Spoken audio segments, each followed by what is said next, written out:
वैष्णवीचा हुंड्यासाठी बळी गेलाय। पाहूया त्या संदर्भातल्या टॉप 9 बातम्या। वैष्णवी हगवणे मृत्यू प्रकरणामध्ये सासरा आणि दीर अटकेत। सासरा राजेंद्र हगवणे आणि दीर सुशील हगवणेवर पिंपरी पोलिसांची रात्री उशिरा स्वारगेट परिसरात कारवाई। दोघेही आता बावधन पोलीस ठाण्यात। क्रूर कर्म हरामखोरांना फाशी द्या। राजेंद्र हगवणे सुशील हगवणेच्या अटकेनंतर चित्रा वाघ यांची मुख्यमंत्र्यांकडे ट्विट करत मागणी। वैष्णवी हगवणे प्रकरणातील दोन्ही फरार आरोपी पोलिसांनी ताब्यात घेतले। या घटनेमध्ये पहिल्याच दिवशी राज्य महिला आयोगाकडून सुमोटो दाखल करण्यात आला होता। रुपाली चाकणकरांची ट्विट करत माहिती। राज्य महिला आयोगाच्या अध्यक्ष रुपाली चाकणकर आज कसबटे कुटुंबियांची भेट घेणार। भेटीनंतर चाकणकर आज दुपारी पत्रकार परिषद घेणार।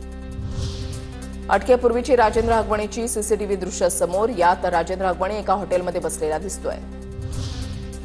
निर्दयी हगवणे कुटुंबामुळे वैष्णवीच्या 9 महिन्याच्या बाळाचे अतोनात हाल। गेल्या 6 दिवसांमध्ये वैष्णवीचं बाळ 4 वेगवेगळ्या कुटुंबांकडे।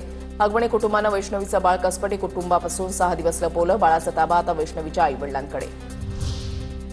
वैष्णवीप्रमाणे मलाही मारहाण केली गेली। पोलिसांकडे तक्रार केली पण कारवाई झाली नाही। राजेंद्र हगवणेंची मोठी सून मयुरी हगवणेंचे आरोप।